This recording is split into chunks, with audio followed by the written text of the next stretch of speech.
দেৰগাঁৱৰ দক্ষিণ আহতগুৰি ১৪ ঘৰীয়াৰ ব্ৰহ্মপুত্ৰ প্ৰবাল গঢ়াখনীয়া ব্ৰহ্মপুত্ৰত জাহ যোৱাৰ উপক্ৰম নামঘৰ শিৱ মন্দিৰকে ধৰি কেইবাটাও বাসগৃহ আতংকিত অঞ্চলবাসী। দেৰগাঁৱৰ দক্ষিণ আহতগুৰি গাঁও পঞ্চায়তৰ অন্তৰ্গত চিকাৰীঘাট সমীপৰ চকলা আৰু ১৪ ঘৰীয়াৰ ব্ৰহ্মপুত্ৰৰ খহনীয়াই লৈছে ভয়ংকৰ ৰূপ। ইতিমধ্যে বিগত বৰ্ষত অঞ্চলটোৰ বহুকেইখন গাঁও ব্ৰহ্মপুত্ৰৰ বুকুত জাহ যোৱাৰ পাছত চিকাৰীঘাটৰ পৰা দেৰগাঁও আৰু ধুডাং সংযোগী পকী পথৰ কাষতে বহুকেইটা পৰিয়ালে আশ্ৰয় গ্ৰহণ কৰি দিন অতিবাহিত কৰিছিল। এই পথৰ দাঁতিতে ১৪ ঘৰীয়া নামঘৰ, ধূপাবৰ সত্ৰ আৰু ব্ৰহ্মপুত্ৰ সাৰ্বজনীন শিৱ মন্দিৰ স্থাপন কৰি অঞ্চলবাসীয়ে ধৰ্মীয় পৰম্পৰাও ৰক্ষা কৰি আহিছিল। কিন্তু পুনৰ এই স্থানতে ব্ৰহ্মপুত্ৰৰ খহনীয়াই ভয়ংকৰ ৰূপ ধাৰণ কৰাত আতংকিত হৈ পৰিছে অঞ্চলবাসী। সেয়ে খহনীয়া প্ৰতিৰোধৰ সুব্যৱস্থা গ্ৰহণ কৰি ৰাইজক উদ্ধাৰ কৰিবলৈ দেৰগাঁৱৰ নৱনিৰ্বাচিত বিধায়ক ডক্টৰ মৃদুল কুমাৰ দত্তৰ লগতে মুখ্যমন্ত্ৰী ডক্টৰ হিমন্ত বিশ্ব শৰ্মালৈ কাতৰ আহ্বান জনাইছে স্থানীয় ৰাইজে। দেৰগাঁৱৰ পৰা কুমুদ বৰাৰ ৰিপৰ্ট, ফুলাকা ডায়েৰী।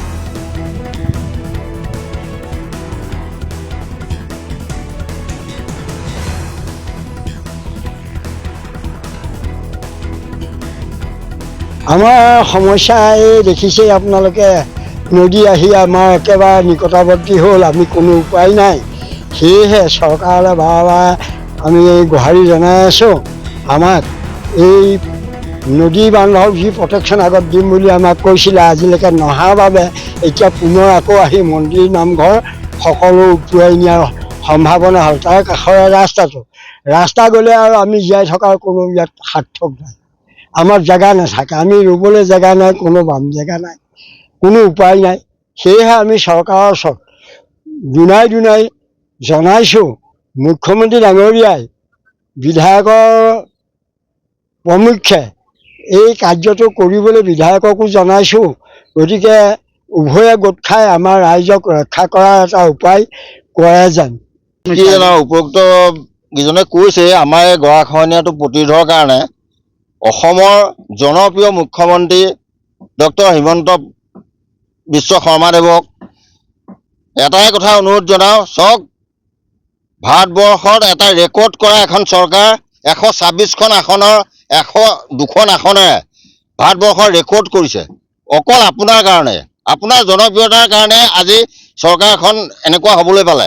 গতিকে আপোনাক এই মাধ্যমৰ যোগেদি অনুৰোধ জনাওঁ, আমাৰ নতুন প্ৰতিনিধি শ্ৰীযুত মৃদুল কুমাৰ দত্তদেৱৰ দ্বাৰা কিবা এটা অনুদান আপুনি কৰি হ'লেও আমাৰ এই গাঁওখিনি ৰক্ষা কৰক, এই আপোনাৰ ওচৰত কাতৰ অনুৰোধ।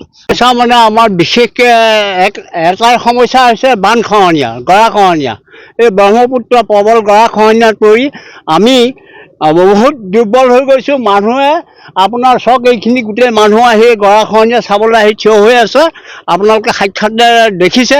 গতিকে আমি কাতৰলৈ অনুৰোধ কৰিছোঁ, মুখ্যমন্ত্ৰী ডাঙৰীয়াই আমাক আহি ইয়াত প্ৰদৰ্শন কৰি ইয়াৰ প্ৰটেকশ্যন ব্যৱস্থা দিয়ে যেন, এয়েহে আমি প্ৰাৰ্থনা জনাইছোঁ মুখ্যমন্ত্ৰীক, আমাৰ ৰাইজখিনিক মানে বিপদৰ পৰা উদ্ধাৰ কৰি, আৰু নামঘৰ আৰু শিৱ মন্দিৰ এই গৰাখহনীয়াত যাওঁ হৈ আছে।